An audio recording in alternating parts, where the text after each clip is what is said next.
Hey everybody, it's me. It's your good buddy Thorne, and today we're going to talk about how to get yourself kitted out for Larp on the Borderlands. Are you ready? Let's get going.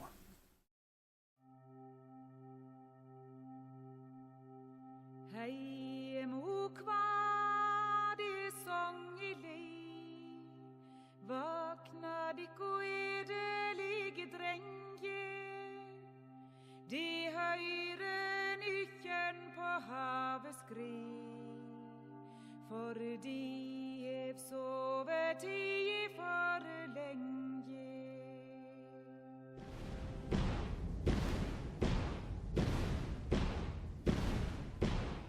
Now, Larp on the Borderlands is a loosely based on Norse society, at least in general. So our costuming kind of reflects that fantasy Norse look, at least for our main areas of operations, our Borderlands operations. If you're outside that border, that's fine. However, if you're born in the Borderlands, like myself and Ling, then you're going to have this basic look. Now, Ling talked about it already, and I'm going to link his post, and I'm going to show you a couple different ways to do that, okay? All right, First word we're going to look at is more towards a historic, maybe a little bit more expensive, and then we'll take a look at LARPing that thing up before we go out into the field and take a look at both of those looks, okay? All right, so let's just get going. First thing I'm going to talk about, shoes.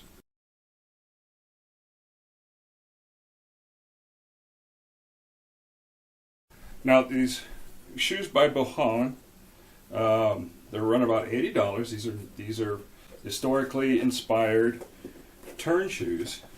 And it's kind of like wearing a moccasin, really, and very well done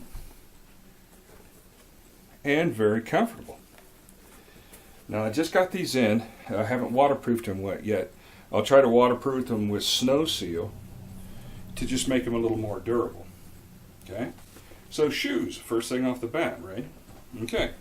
And then we're talking our basic LARP of trousers, tunic, in this case over tunic and hood, and then with a waist belt. So let me start getting dressed and show you what this stuff looks like, okay? Okay, so I'm dressed from here down. Nice wool pants, my wool leg wraps with attachments. These are from Raymond's Quiet Press. I've got wool socks underneath my Bohemond turn shoes, and this is pretty comfortable. Now, these trousers and leg wraps are fairly comfortable even in the warm months. The wool breathes well.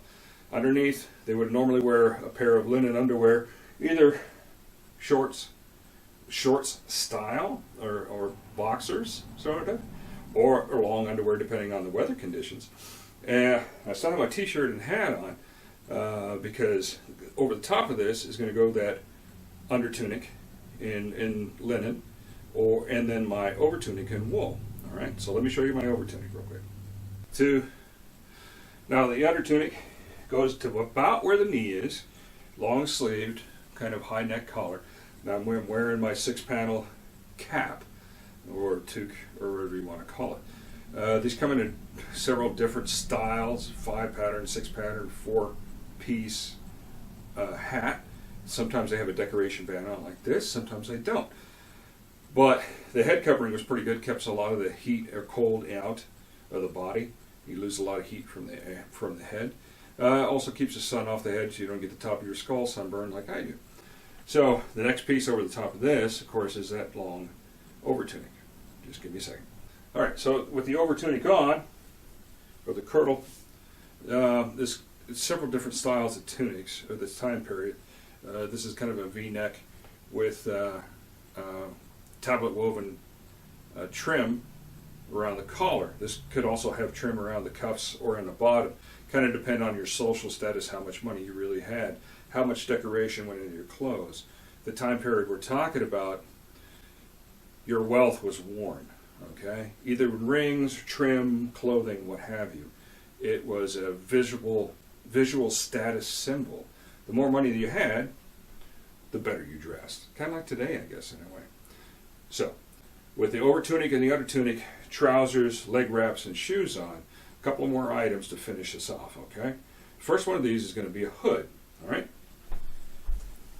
Depending on the weather conditions outside, you're going to wear a hood. We talked about hoods before, and this is that same one you always see me wear. Very simple pattern. And covers the neck, covers the head. You can pull, or covers the neck. You can pull it over your head in case of bad weather or warm. Let me throw this on and let me show you.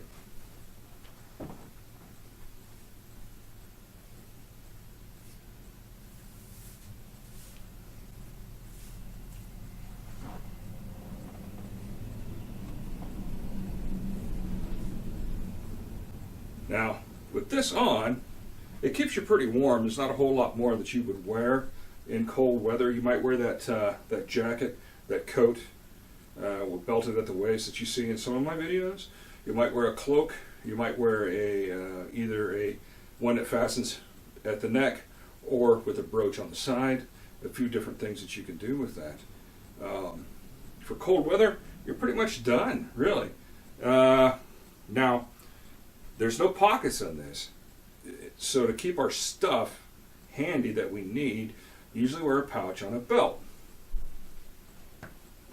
And as you've heard me talk about before, this is actually a Rob Roy Sporin from Celtic Croft. Excellent belt pouch with the addition of a belt loop that I made.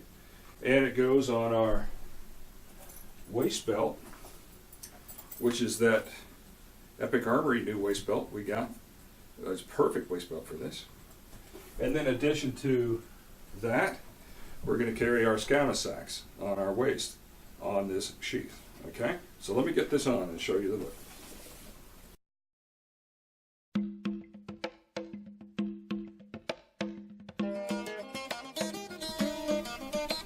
Alright, so with our waist belt on, for our walking about town, we're just about finished. We got our Calimacil, and we have our pouch, belt pouch. And in our pouch, we'd be carrying probably fire starting tools, probably a small pocket or small knife, utility knife, whatever else money that we had, etc., etc. But for basic clothing, we're finished. Okay. Yeah, looks pretty good, I think. We can add to this, of course. And let's see what else we can do. Very few additions. We can kind of show our status symbol. I do have a very large Thor's hammer. I've got a couple extra rings. I could wear some other brooches or jewelry. I could wear some beard rings in my beard. And just kind of to show the status that I am of an upper level Scandinavian citizen, warrior. Weapons wise, we've got quite a few choices to pick from. We do have our trusty spear, which is really the most common weapon that you would probably see in the ranks. An excellent fighting tool, and I highly recommend that everybody has one.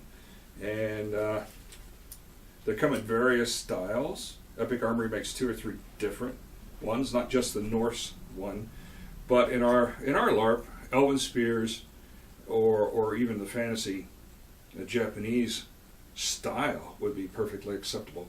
This would be more common in our lower strata of fighters, but once again, the spear is an excellent choice.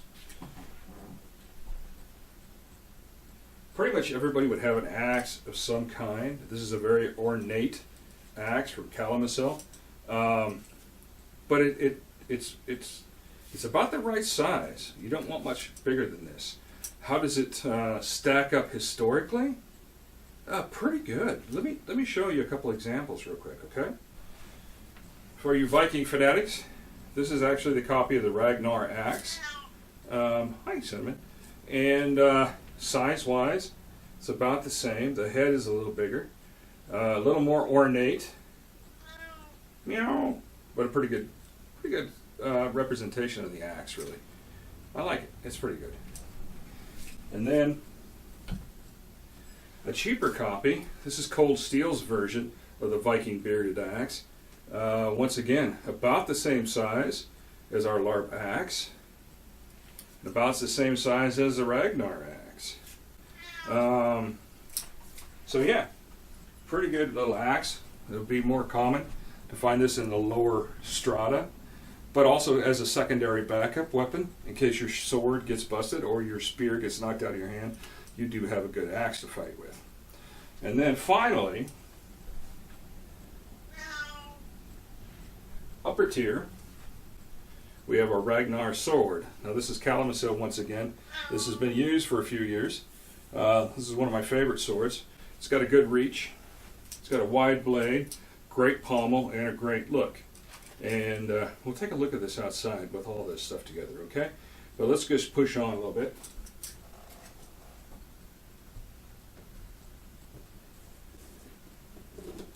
Defensive, a good round shield. This one is, this is Epic Armoury's larger Viking shield. And it's got a single handhold. I put a strap on it so I can carry it across my back when I want to.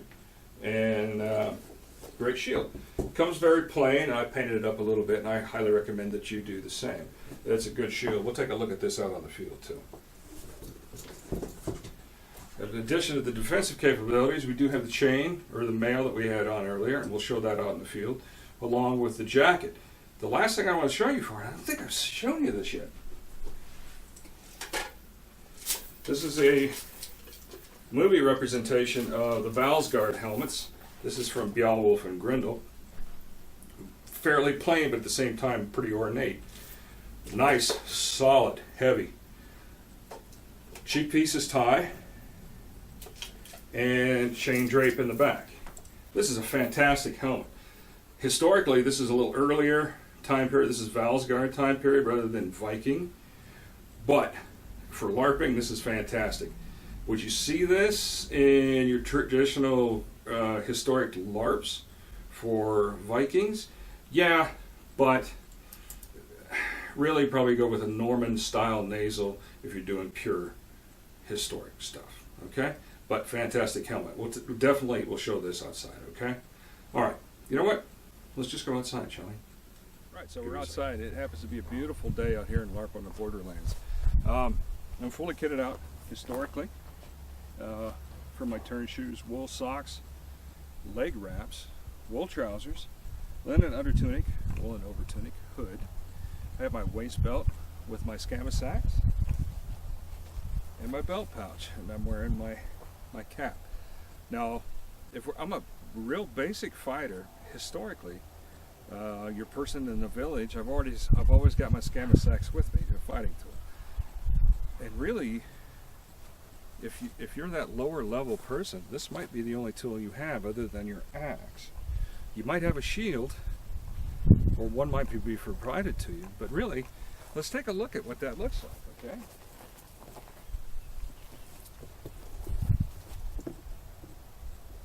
So I have my shield, and I have my scamasax, and this is the very least that I'm going to be able to fight with, okay? I'm going to be able to block, I'm going to be able to attack a little bit, but I'm pretty defenseless, really, aren't I?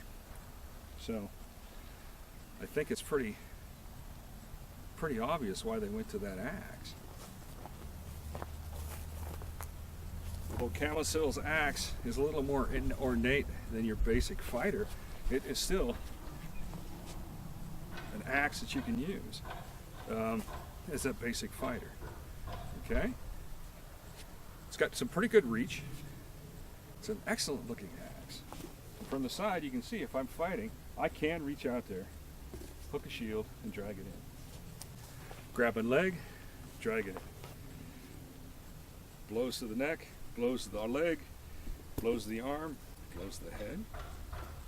Pretty cool. I like it a lot. Secondary weapon, carrying it behind the shield. So if your first weapon goes out, you're ready to go. Okay? But the most standard weapon that you see is going to be that spear. Okay? Now our Oops, there goes my mic.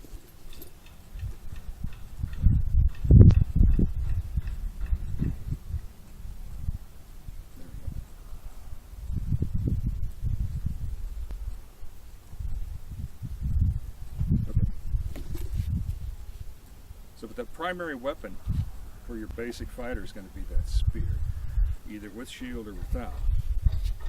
With a shield, you can really see how well I can reach out and get you, or hook your shield with the hooks, or aim for the leg. Two-handed is even better. Two-handed is even better. I still have that about 3 foot reach. But I have some defensive capabilities. I can block with it, I can cut with it, and I can stab with it. So, either underhand or overhand, pretty effective fighter. And I've got that reach into the second rank.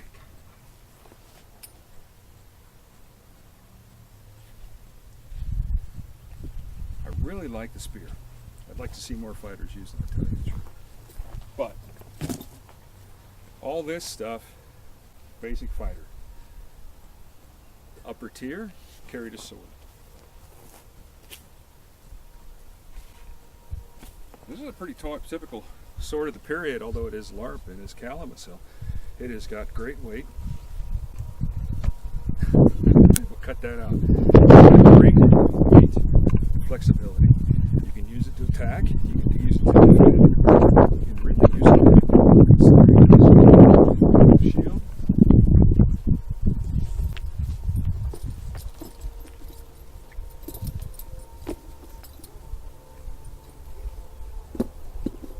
You're a pretty effective fighter. Underhead, or behind, or above. Now, those first raids that were done were probably pretty lightly armed. They didn't even know what they were going into. This might have been pretty much all they had to go in for those first raids. Because if you're attacking somebody who doesn't know they're going to be attacked, which is the purpose of a raid, you don't need a whole lot of defensive stuff, do you? But let's take a look at the rest of the stuff too, okay?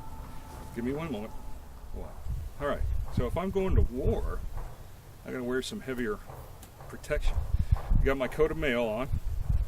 It is that long hauberk, short-sleeved, long-bodied hauberk that you've seen me wear before. This is aluminum riveted.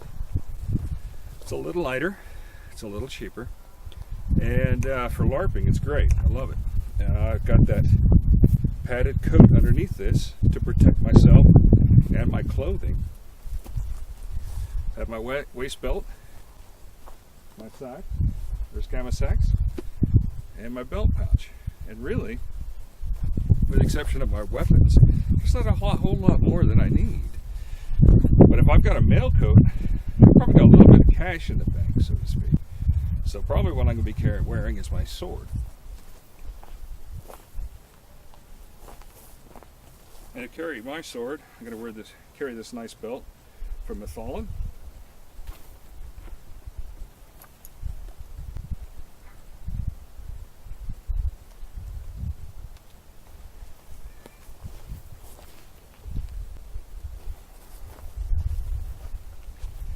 Hold your sword very, very well. Great sheath.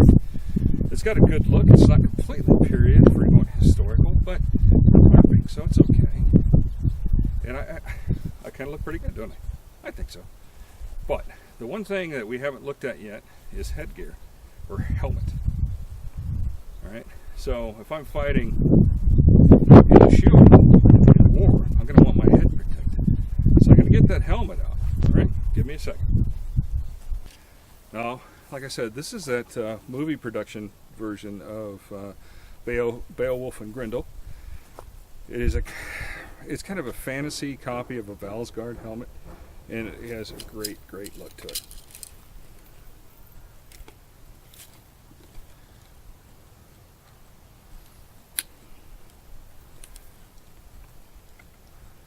You can see it's got good cheek protection. I can tie this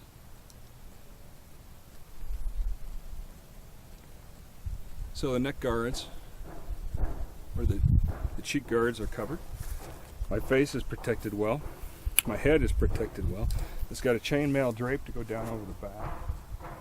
And yeah, this is pretty top tier, really. Is if I'm a Viking warrior, or in this case a valsgarde raider, going to war, this is kind of what I want to be outfitted in. The only thing that I don't have my greaves, and I don't have my arm protection, but that's okay. I'm going to go with light raiding today, okay? With my sword, my shield, my axe, my spear. Yeah, I think we're ready to go raiding, haven't we? Yeah, I think so. All right, this is that historic look. This is that Norse Scandinavian look that I'm looking for your character if he's from Larp in the Borderlands. He doesn't have to have this look, but this is one of them, okay? All right, we'll see you later.